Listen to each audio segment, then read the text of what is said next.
યુવાનનો ઝેરી દવા પીને આપઘાતનો મામલો હાલ પ્રકાશમાં આવ્યો છે. તો 25 વર્ષનો આ યુવાન હોવાનું સામે આવ્યો છે. સુરતથી હાલ મહત્વપૂર્ણ સમાચાર સામે આવ્યા છે, જ્યાં શુભમ ગઢિયા નામના 25 વર્ષીય યુવકનો આપઘાત કરવામાં આવ્યો છે. આપઘાતનો વિડીયો બનાવીને સોશિયલ મીડિયામાં આ વિડીયોને વાયરલ પણ કરવામાં આવ્યો છે. ભાગીદારો સતત ત્રાસ આપતા હોવાથી આ યુવકે આપઘાત કરી લીધો છે. કામરેજમાં પોતાની હોટલમાં ઝેરી દવા પીને આપઘાત કર્યો હતો. ભાર્ગવ અને જાગો નામના બંને ભાગીદારોના ત્રાસનો ઉલ્લેખ કરવામાં આવ્યો છે.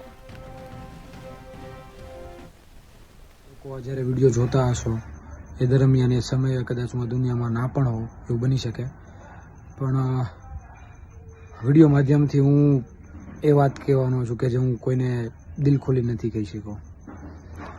આમ તો કહેવાય ને કે અજાણા માણસો ઉપર બહુ ભરોસો ન કરાય. એ ભરોસો તમને લઈ ડૂબે, એમ લઈ તો ડૂબે, ભેગા માણસની લઈ ડૂબે. એવી જ કંઈક હાલત મારી છે અત્યારે. મેં 2 માણસો ઉપર ભરોસો કર્યો હતો જ્યારે મેં ટેસ્ટ ટકાટક 2 શરૂ કરી, ભાર્ગવ અને જાગ્રત. પણ સમય સંજોગે એ લોકો એવી જગ્યાએ એ રીતે છૂટા પડ્યા.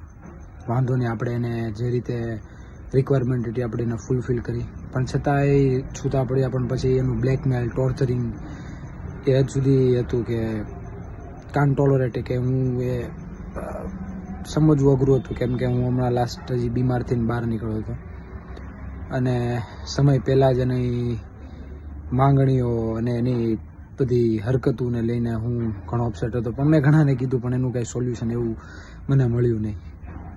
એટલે મારા આ પગલાં લેવા નથી, પણ મજબૂરીમાં લેવા પડે છે.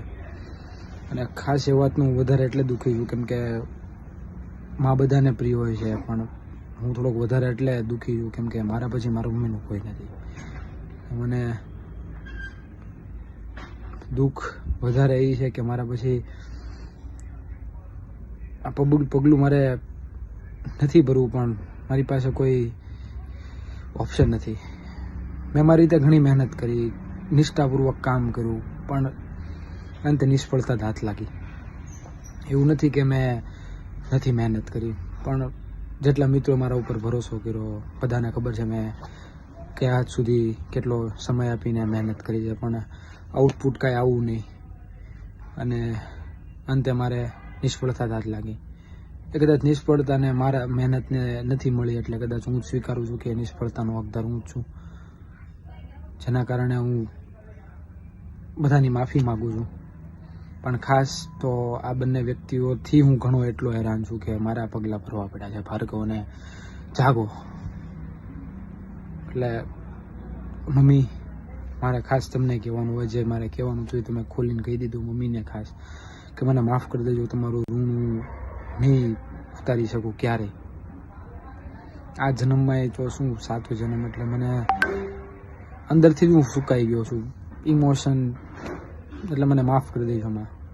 મને ખબર છે હું આ વિડીયો પછી નહીં હોઉં, શું હાલત હશે તમારી, પણ હું અત્યારથી જે હાલતથી વાકેફ છું, પણ મને માફ કરી દેજો. કદાચ મારા જેટલા મારા ગયા પછી હમદર્દી જતાવવા કરતાં મારા મમ્મીનું ધ્યાન રાખો એ બધું ઈચ્છું છું. કેમ કે ક્યારેક માણસને કોઈ વસ્તુ ન કરવી પણ એ મજબૂર હોય, અને અત્યારે જ હું મજબૂર છું. મમ્મી